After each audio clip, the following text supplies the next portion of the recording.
They say every man has a breaking point.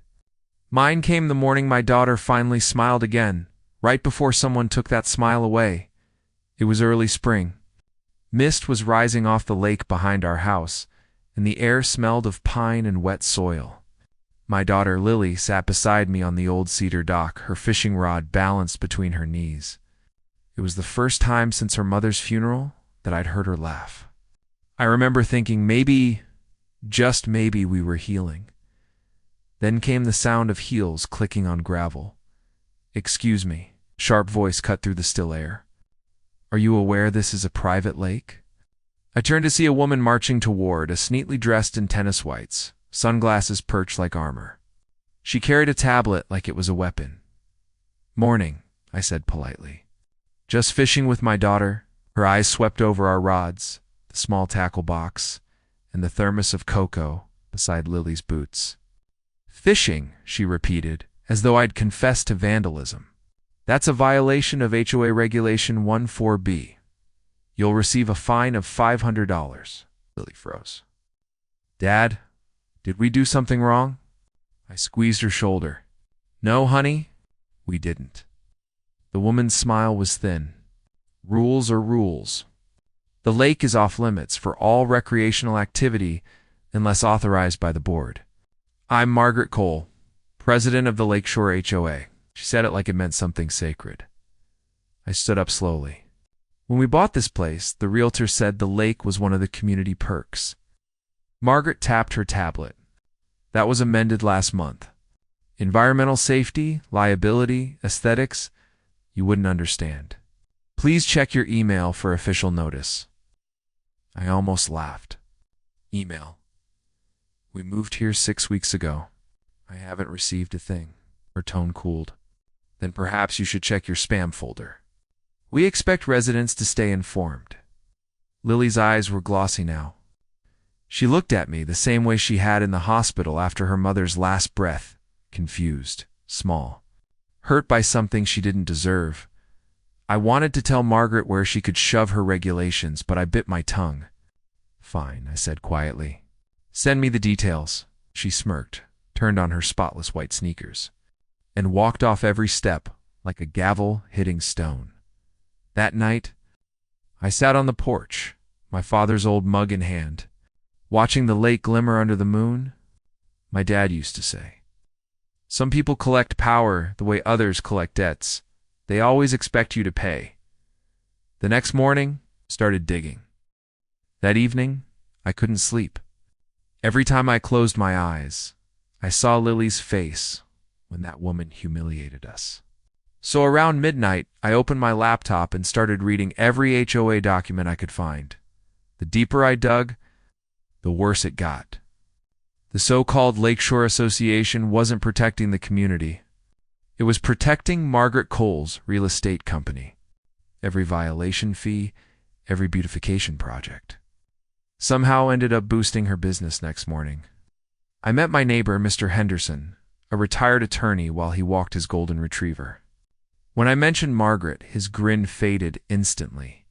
"She'll fine me for having a flag on my mailbox," he muttered.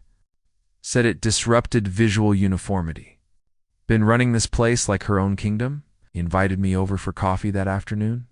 His living room smelled of cedar and old books, sunlight catching the edges of framed certificates. He pulled out a binder. "Here, these are the original community filings. That lake you and your daughter love so much." He tapped a page. "The HOA doesn't own it. It's leased from the original developer, and that lease expires in 6 weeks." I looked up. "So technically, anyone could buy it?" If the developer's still around and willing to sell, that single sentence planted a dangerous idea in my mind. Later that week, Mr. Henderson introduced me to Samuel Price, a retired banker who'd also felt Margaret's wrath. Samuel showed us spreadsheets, years of violation records, proving discrimination and selective enforcement. Half these fines went to families she didn't like, he said. And guess whose company bought their houses after they sold cheap? I leaned forward. "She's been bleeding people dry so she can flip their homes." Samuel nodded slowly. "Exactly. And now She wants the lake. That's when my old instincts came back. The investor part of me that used to spot opportunity hidden inside chaos with their help. I tracked down the developer's office, a small firm barely staying afloat. Their manager admitted they were planning to sell off remaining assets. The lake, he said, was valued at $300,000, and Margaret had already offered to buy it through her company. I smiled to myself. What if she's not the only buyer? Over the next week, I quietly created a small holding company in my name, transferred funds, called in a few old favors. Every step felt like reclaiming a piece of control Margaret had stolen. Meanwhile, the harassment grew worse. Random violation letters appeared on my door, improper mailbox height, non-approved mulch color, even garage door hue inconsistency. Lily started dreading the mail. But with every fine, my resolve hardened. One night, sitting on the porch with my father's old mug, I told Henderson, if she wants a war over the lake, we'll give her one, but we'll play it quietly. I chuckled. Quiet wars tend to end loudly, son. A week later, I met the developer's rep downtown. I slid an envelope across the table, a cashier's check for $350,000. Cash purchase, closing in 7 days? He blinked. That's 15% above her offer. Then it's an easy choice, I said. When the papers were signed, I felt the weight of months lift off my chest. For the first time, the water outside my porch didn't belong to the people who'd tried to shame my daughter. It belonged to us. 2 weeks later, Margaret called an emergency HOA meeting. She stood at the podium with a projector flashing the tidal future of our lake. Her voice rang proud. Rehearsed, the board will soon own the lake, ensuring community values remain strong. I sat quietly in the back row, hands folded around my father's old mug. She had no idea that the sale had already gone through and that the deed had my name on it. The next afternoon, she hosted a celebration party at the lake. Banners fluttering, wine glasses clinking. About 60 neighbors gathered under white tents. I waited until the laughter grew loud enough to hide my footsteps.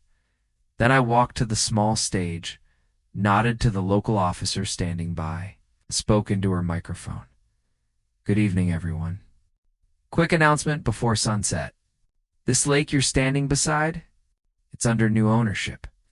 The crowd quieted. Margaret turned, confusion flashing to panic. That's impossible, she said. I held up a folder. Here's the recorded deed from county records. Purchased last week. As of noon today, the lease to the HOA is officially terminated due to multiple environmental breaches. Gasps rippled through the crowd. Someone muttered, "He owns it?" Margaret's face went pale. You can't just, "Oh, but you taught me, Margaret," I said calmly. Rules are rules. Officer Reynolds stepped forward. I'm here to ensure everyone exits peacefully. Private property now, as people gathered their things. I watched Margaret's empire crumble in real time, the same way she'd chipped away at everyone else's peace. Within days, she tried everything: threats, legal notices, even a smear campaign claiming I'd stolen the lake. But the truth always floats to the surface. Residents learned she'd been planning to develop private homes on the shoreline. Those same neighbors who once feared her started calling, apologizing, even thanking me. We organized a community vote. With now unanimous support, Margaret was removed as president and reported for financial misconduct. Her mansion went up for sale, but no one would touch it. Too many ghosts of bad reputation. I renamed the water Rachel's Lake after my late wife. With help from Mr. Henderson and Samuel, we created a small trust, a promise that no one could ever claim it again. A month later, Lily and I hosted family fishing day. Dozens of kids lined the dock. Lines dipping in calm water, laughter echoing where tension once lived. She tugged my sleeve. Dad, do you think Mom can see this? I smiled. If peace has a sound, sweetheart, she's hearing it right now. Real justice isn't loud. It's the sound of a place finally quiet. If you've ever been bullied by rules that forgot their purpose, remember this story. Sometimes you don't need to shout to win. You just need to stand your ground and wait for the right tide. If you believe some fights are worth having, like and subscribe for more true life homeowner tales.